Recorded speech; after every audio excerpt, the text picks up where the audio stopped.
sou Cristiane Oliveira, mestranda do curso de Tecnologias da Informação e Comunicação na Formação em Educação à Distância e, juntamente com Neiva Cardins, também mestranda, planejamos criar uma experiência que ultrapassa o espaço físico-geográfico com conteúdo subjetivo, emocional e reflexivo, para que você, espectador, se sinta impulsionado a uma reflexão-ação desafiadora na avaliação, principalmente nos caminhos a percorrer em educação à distância. A seguir, vamos assistir o depoimento de pessoas envolvidas na avaliação em educação à distância. As contribuições foram muitas e muito válidas, que relatam conceitos e experiências práticas. Observem que essas experiências vão além da linguagem verbal e do espaço físico-temporal. Sinta-se livre para navegar no depoimento do especialista e do aluno de sua preferência. Agradecemos a todos os colaboradores. Olá, o meu nome é Priscila Davi, eu sou doutoranda em Educação pela Universidade Federal do Ceará e desenvolvo uma pesquisa que se preocupa com as interações que acontecem entre os participantes de cursos à distância. Inicialmente, eu gostaria de trazer aqui um conceito que eu gosto muito de avaliação, que seria o seguinte: a avaliação é um processo de coleta, análise e interpretação de dados baseada em critérios, tendo em vista a tomada de decisão. Esse conceito, ele traz no seu interior o objetivo central da avaliação, que é a melhoria da qualidade do processo educacional. A avaliação, ela cumpre pelo menos 3 funções básicas, que seria uma função diagnóstica, uma função formativa e uma função somativa. A função diagnóstica da avaliação seria aquela que se dá no início do processo educacional, onde o educador ele vai analisar os conhecimentos prévios dos seus alunos, dos seus educandos, e ver a disposição daquele educando para a aprendizagem dos novos conceitos que serão trabalhados.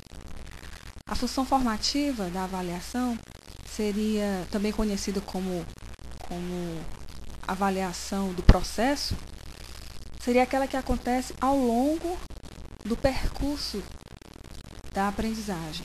A função somativa seria aquela que se dá ao final do processo de aprendizagem, também conhecido como avaliação do produto, e tem como objetivo central classificar os alunos de acordo com os critérios que foram previamente estabelecidos, e também verificar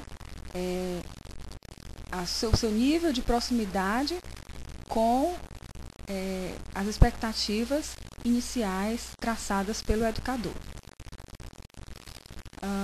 O procedimento avaliativo ideal seria aquele que congregasse essas 3 funções, tanto uma avaliação diagnóstica, como uma avaliação formativa e somativa. Mas o que a gente percebe na prática é que muitos educadores têm se restringido unicamente a realizar uma avaliação somativa dos seus alunos, o que não é diferente na educação à distância.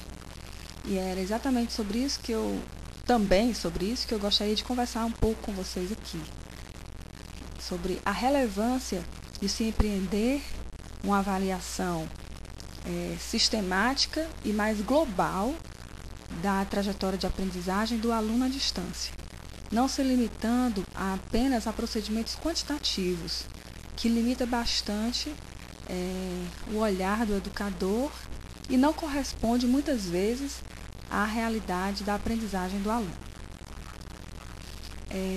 Eu queria citar aqui alguns princípios que eu considero relevantes dentro da avaliação da aprendizagem na EAD.